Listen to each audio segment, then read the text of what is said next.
Welcome back to our channel Lavanya family blogs అండి. Today recipe వచ్చేసి రాయి సంగటి.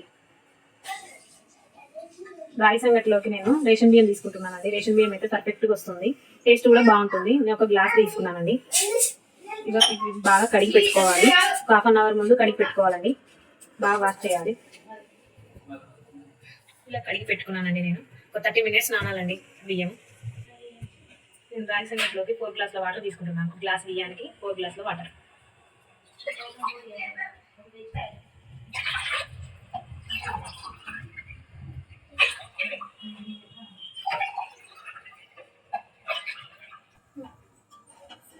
స్టవ్ వెలిగించాను.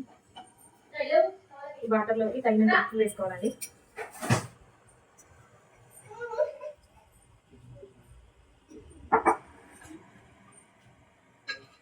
కొంచెం ఆయిల్ వేసుకుంటాను. వాటర్ బాగా మరిగించుకోవాలి.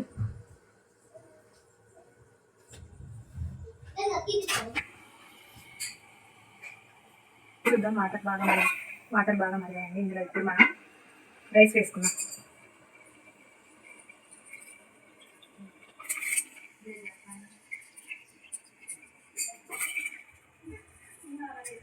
సరే కలుపుకొని మూత పెడదాం.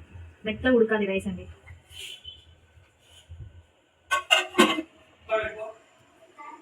మూత తీసి చూద్దామండి. రైస్ ఉడికింది. ఇలా మెత్తగా ఉడికించుకోవాలండి. గ్లాస్ రేషన్ బియ్యానికి గ్లాస్ దాల్పిండి వేసుకుంటానండి. కొంచెం కొంచెం వేసుకున్నాను. కలపట్లేదండి. 2 minutes ఇలానే పెట్టుకున్నాం. ఇంకా చూద్దామండి. ఇప్పుడు కొంచెం కొంచెం కలుపుకున్నాము.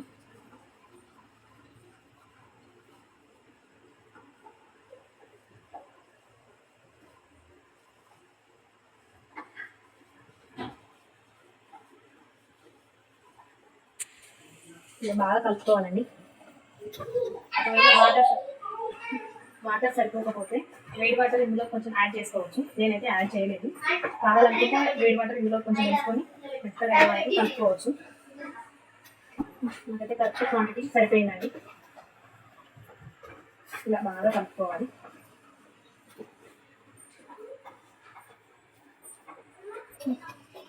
ఇలా బాగా కలుపుకోవాలండి. రెడీ అయిపోయిందండి రైస్ సంగటి. ఇప్పుడు మనం సర్వింగ్ బౌల్లోకి తీసుకున్నామండి. రైస్ సంగటి రెడీ అండి. నేను ఇందులోకి చేపల పులుసు తీసుకున్నాను.